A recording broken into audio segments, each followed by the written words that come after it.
Je suis l'aînée d'une famille de 4 enfants. J'ai grandi à Koumansi. J'ai fait mon école primaire à Notre-Dame de Trècheville jusqu'au CM2. J'ai eu mon CEP. Après, j'ai fait le collège Pascal jusqu'en 3e. Et juste après, j'ai été orientée au lycée de Bassam en seconde C. Quel genre d'élève vous étiez à l'école? J'étais beaucoup plus calme, un peu réservée. Donc, vous faites votre lycée à Bassam, c'est bien ça? J'ai fait mon lycée à Bassam, la seconde C. Je fais juste une année. Après, pour des raisons de santé, je reviens sur Abidjan, au lycée Sainte-Thérèse, où je termine ma terminale. Et à ce moment-là, à cette époque, vous saviez déjà ce que vous vouliez faire dans la vie? Oui, je voulais être hôtesse, vu que mon père fut technicien avion et que depuis petite... Vous avez baigné dans ce domaine-là? Dans ce domaine, et je voyageais beaucoup. Donc c'était plus un peu ça ma passion. Alors après la terminale, qu'est-ce que vous décidez de faire? Après la terminale, j'ai pas eu mon bac sur le coup. Donc j'ai postulé pour être saisonnière à Air Afrique à l'aéroport. Donc j'ai été acceptée par le chef d'escadre d'alors, M. Bravi, qui est aujourd'hui en France, qui m'a donné cette chance-là de commencer comme hôtesse d'accueil d'abord. D'accord. Et vos premiers pas justement dans le milieu professionnel, comment ça a été? Bon, d'accord, j'étais jeune. Plein de rêves et d'engouement. Oui, plein de rêves, d'engouement. Et puis, vu que j'adorais voyager, j'aimais aussi le contact. C'est passé un peu comme la lettre à la poste. Alors, quel souvenir gardez-vous de cette expérience? Elle était enrichissante dans le cadre où j'ai rencontré beaucoup de personnes. J'ai beaucoup voyagé. Ça m'a permis d'avoir un peu plus d'ouverture d'esprit, de rencontrer des gens qui m'ont beaucoup aidé aussi dans ma démarche. Vous êtes restée saisonnière pendant combien de temps? Je suis restée saisonnière pendant 6 mois. Donc c'était juste les périodes de vacances pendant 6 mois? Oui, les périodes de vacances. Et après, je fus embauchée. D'accord. Mais la condition, il fallait que j'ai le bac pour qu'on me garde. Donc j'ai passé le bac en candidate libre. Et j'ai été Vous l'avez finalement eu? Je l'ai eu, donc j'ai commencé... Une fois le diplôme en poche, donc vous avez pu être embauchée. Et bon, j'étais déjà jeune, 20 ans, commencer à travailler, c'était pas donné, c'était un peu comme une grâce. Mais oui, parce qu'à 20 ans, on a envie plutôt de sortir, de s'amuser, d'avoir des copines. Et tout de suite, vous rentrez comme ça, 20 ans dans la vie active, ça vous a pas un peu... Est-ce que par moments, vous n'étiez pas un peu malheureuse de voir vos copines sortir, s'amuser pendant que vous étiez obligée d'aller travailler? Non, parce que je suis un peu une femme de pouvoir. Je voulais avancer, donc j'avais quand même une tête assez pleine. Donc pour pouvoir arriver, comme mon père me dit toujours, il faut travailler. Et à ce moment-là, quels étaient vos projets? Mes projets, c'était de faire d'abord du business. Donc, je faisais un peu de commerce. Bon, avec Air Afrique, je voyageais. Et puis, c'était un peu ça. En même temps, vous avez commencé donc à faire du commerce? Je commençais à faire du commerce, à voyager, aller un peu partout, revenir et puis travailler. Alors, comment se passe la suite de votre histoire une fois embauchée? Une fois embauchée, je travaille, je suis toujours chez mes parents. Mon père m'a permis de rester chez lui, d'économiser. Pas pressée de partir? Oui, pas pressée de partir pour plus tard.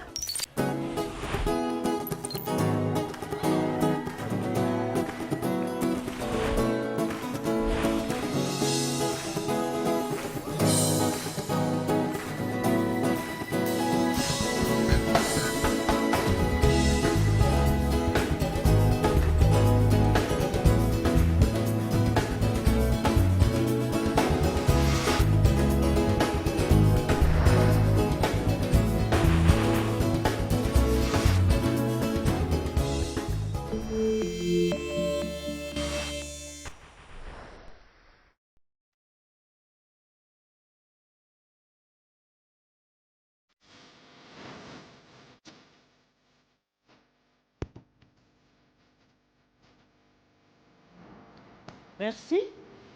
Pour mes lunettes, j'ai choisi Envie d'Ivoire. C'est la qualité et c'est pas cher. Et oui, chez Envie d'Ivoire, la paire de lunettes est à seulement 15 000 francs CFA. Infoline 21 37 17 38. Envie d'Ivoire, et tout devient plus clair.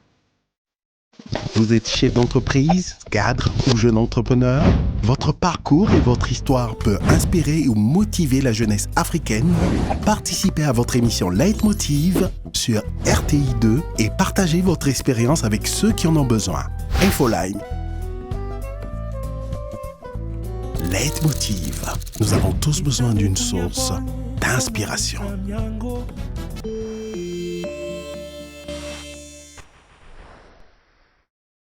Salut à tous, très heureuse de vous retrouver pour la suite et fin de votre émission consacrée à Madame Diarra Doumbia Aïcha, l'une des figures montantes de la diaspora africaine. Madame Doumbia Diarra Aïcha Djamila, bonsoir. Bonsoir. Merci d'avoir fait le déplacement expressément de Paris à Abidjan pour l'enregistrement de notre émission. Aujourd'hui, ça fait combien d'années que vous avez cette entreprise de nettoyage? Depuis 2007 que j'ai l'entreprise, mais pendant un moment, j'ai traversé une petite crise, donc je l'avais... en 2012, je l'avais fermée. Mais justement, quelles sont les difficultés que vous rencontrez dans ce domaine, en parlant de cette petite crise par exemple? Cette petite crise, j'ai eu un contrat, j'ai sous-traité un contrat avec un particulier qui ne m'a pas payé d'alors. Ah oui, ça vous a fait un gros trou. Ça m'a fait oui, ça m'a fait un gros trou. J'avais des employés à payer, j'avais l'USAF et tout. Donc je me suis un peu retrouvée dans une pente, ça n'a pas été facile. J'ai eu après de l'aide, j'ai des amis qui m'ont vraiment aidé, mais ça n'a pas été facile. Donc ça m'a permis en même temps de comprendre que on peut dégringoler. Donc c'est pas un acquis, il faut s'armer. Rien n'est acquis.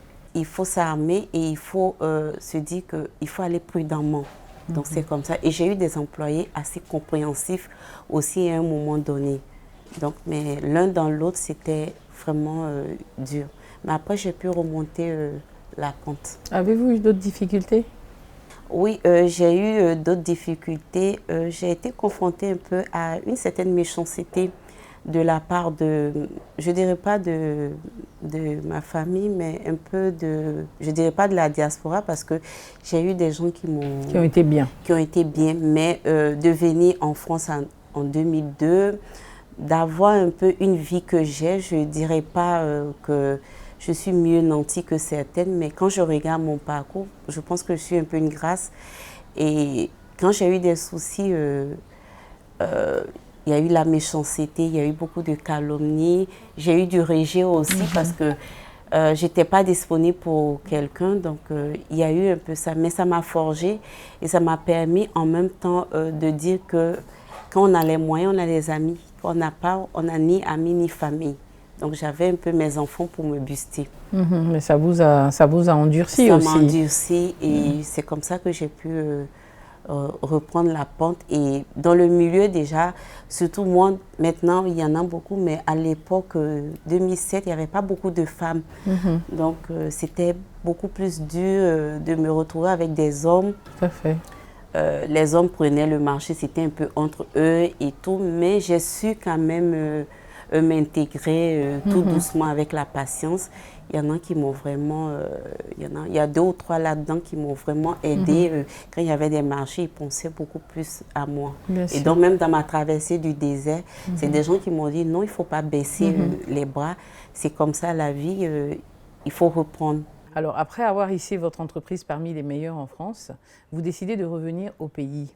Alors, investir dans une nouvelle filiale ou agrandir donc votre entreprise. Pourquoi avez-vous décidé de revenir en Côte d'Ivoire?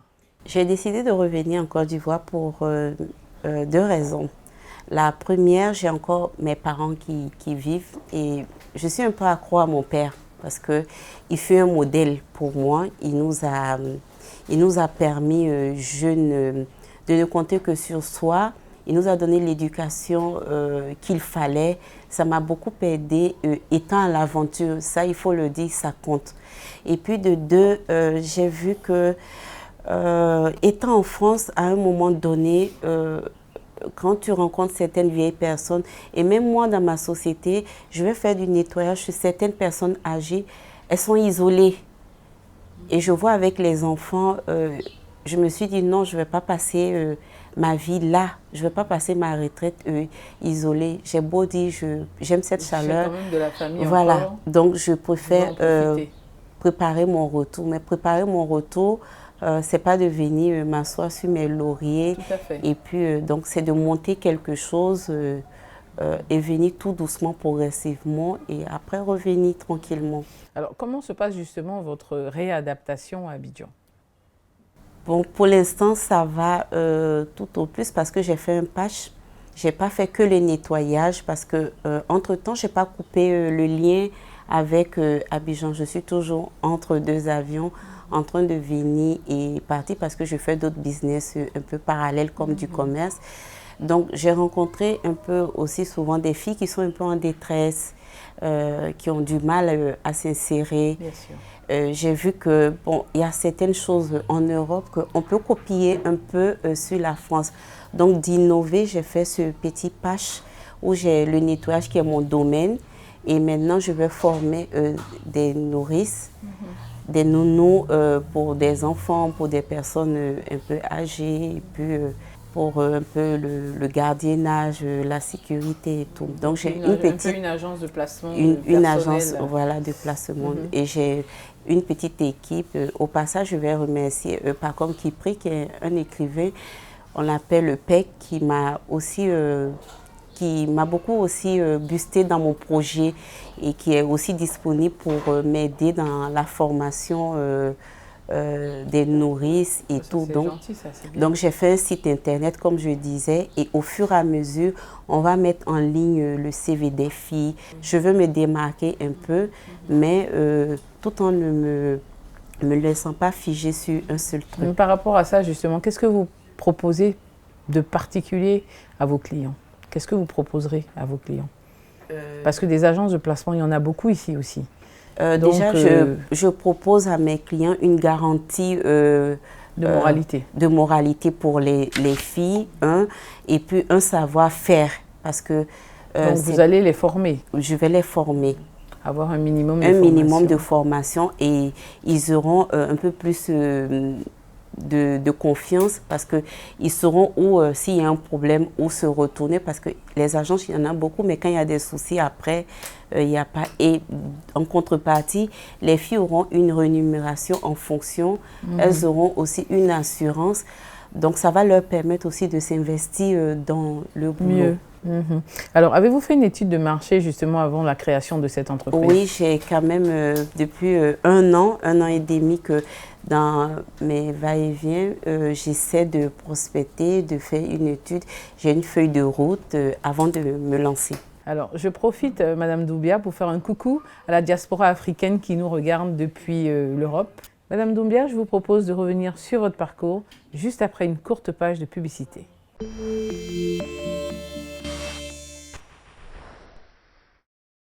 Je suis Baïli Abdelkarim, j'ai eu mon bac et mon rêve était d'étudier au Canada. Aujourd'hui, ce rêve est une réalité parce que je viens de recevoir mon visa d'étudiant au Canada. Convergence Canada vous accompagne pour l'obtention de visas étudiants ou visiteurs, de permis de travail, de l'immigration permanente, mais aussi pour l'obtention de la nationalité canadienne. Infoline 22 50 42 95 79 17 04 17. Convergence Canada, nous réalisons vos rêves d'immigration. Vous êtes chef d'entreprise, cadre ou jeune entrepreneur? Votre parcours et votre histoire peut inspirer ou motiver la jeunesse africaine. Participez à votre émission Leitmotiv sur RTI2 et partagez votre expérience avec ceux qui en ont besoin. Infoline. Leitmotiv. Nous avons tous besoin d'une source d'inspiration.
De retour avec notre invitée, Madame Diarra Doumbia Aïcha, chef d'entreprise et l'une des figures montantes de la diaspora africaine. Alors, comment vous expliquez aujourd'hui, Madame Doumbia, que beaucoup de gens de la diaspora, tout comme vous, veulent rentrer? Ce qui ne se faisait pas avant. Il y a déjà le mal-être et il y a aussi le fait qu'il n'y a plus rien aujourd'hui en Europe. L'Europe est devenue difficile. Donc, ayant un acquis là-bas, c'est toujours mieux de venir chez soi, d'utiliser le potentiel qu'il y a, parce qu'on a du potentiel en Afrique, on a beau dire. Donc, on ne s'en rend pas compte. Donc, là-bas, il n'y a plus rien. C'est saturé. Pour avoir du boulot, c'est dur. Pour se vêtir, tout. La vie est devenue... Moi, en 2002, quand je partais, bon, c'était bon. Mais aujourd'hui, je vois un peu... C'est vraiment difficile. C'est pour cela que, bon, je reviens et puis au moins avoir... J'ai un acquis déjà là-bas, mais au moins avoir un acquis et puis avoir une retraite, on est mieux quand même que chez soi. Mais par rapport à ça, justement, quels conseils pouvez-vous donner à tous ces jeunes qui rêvent d'aller en Europe et qui, au péril de leur vie, sont prêts à braver toutes les situations? Moi, je leur dirais de s'armer de courage, de travailler, d'avoir des projets et puis d'y croire à ce qu'ils font dans leur pays, parce qu'on est mieux servi que par soi et chez soi. Parce qu'on a beau dire, de l'autre côté, c'est plus possible. Donc le rêve, il est terminé. Le rêve, on le fait soi-même et chez soi. D'ailleurs, j'ai une anecdote à vous raconter à ce fait. À l'aéroport, il arrive par moment que on n'arrive pas à différencier des passagers. Donc, il y a eu l'histoire de africains. Donc, à l'époque, j'étais au terminal 3. Il s'est trouvé qu'il y avait un passager ghanéen qu'on n'arrivait pas. Donc, il fallait faire du profiler. J'ai été invitée à reconnaître si le passager, c'était lui ou pas. Donc, c'était pas forcément lui, mais j'ai dit que c'était lui. Donc, il est sorti, mais il n'est pas parti. Donc, quand j'ai fini le boulot, je partais. Je l'ai vu dans le parking et je lui ai demandé de partir parce que, bon, c'est pas bien pour moi. Donc, il m'a donné juste le numéro de téléphone de sa mère que j'ai appelé. Elle avait vendu ses bijoux pour le permettre de partir. Mais à supposer que l'enfant, il était revenu, ils allaient se retrouver 2 fois dans la merde parce qu'il n'y avait plus rien. Et bon, aujourd'hui, je ne sais pas s'il a réussi, il n'a pas eu ses papiers, je ne sais pas. Rien de sa vie. Rien de sa vie. La deuxième anecdote, j'ai une amie qui a dit à son frère, ben, débrouille-toi pour venir, il n'y a pas de souci et tout. Le pauvre, il s'est débrouillé, il est arrivé. La soeur n'a même pas de maison. Elle dort dans le salon de quelqu'un. Je suis obligée, moi, de trouver une place chez une amie pour le garder en attendant. Donc pourtant, il se débrouillait bien à Abidjan. Et c'est quelqu'un que quand je venais, franchement, il m'aidait dans mes courses et tout. Il faisait même des trucs qu'il m'offrait. Mais de le voir de l'autre côté, c'est pas... En fait, c'est ceux qui sont en France, des fois, qui font miroiter. Miroiter un peu. Et puis bon, il ne faut pas qu'ils essaient aussi de nous voir, nous qui venons, que tout a été... On a souffert. Chacun a sa vie. Moi, j'ai dormi dans un petit studio qui ne faisait même pas 12 mètres carrés quand je suis arrivée. Aujourd'hui, je suis dans un pavillon que j'ai acheté. Mais bon, de fil en aiguille, je ne suis pas allée tout d'un coup. Donc, quelqu'un peut me voir aujourd'hui et puis dire « Waouh, elle a réussi ». Mais il y a eu... que ça a été facile. Alors que ça n'a pas été facile. Et je trouve qu'on a plus de potentiel ici de pouvoir réussir et de vivre décemment. Alors Madame Doumbia, je profite de cette occasion pour aussi donner un conseil à tous ces jeunes qui nous regardent. Si vous voulez immigrer au Canada, aux États-Unis ou en Europe, ne le faites pas de manière clandestine au péril de vos vies, parce que c'est catastrophique ce qui se passe en ce moment. Et il y a plein d'autres façons de pouvoir aller en Europe de manière légale. Il y a des structures bien établies qui s'occupent de faire vos papiers, vos documents. Adressez-vous à ces personnes. Je pense que vous serez gagnant. Merci Madame Doumbia pour cette belle histoire. Nous vous souhaitons un bon retour à Paris et le meilleur pour votre entreprise ici à Abidjan. Mesdames et messieurs, c'est ici que s'achève notre émission. Rendez-vous la semaine prochaine pour un nouveau numéro de Leitmotiv. Et d'ici là, que Dieu vous garde. Madame Doumbia Diarra Aïcha Djamila nous raconte son histoire dans Leitmotiv. Madame, là c'est sur ma caméra, je la regarde pas. ça, je ne pourrais pas, parce qu'à la suite, aujourd'hui, nous recevons pour vous, c'est bon, ça ne me gêne pas. Elle fait ses premiers pas, là je peux lire, hein, puisque c'est elle que vous allez montrer. Elle fait ses premiers pas. Dimanche, samedi, dimanche, c'est ça? Dimanche, samedi, dimanche. Action! Salut à tous, très heureuse de vous retrouver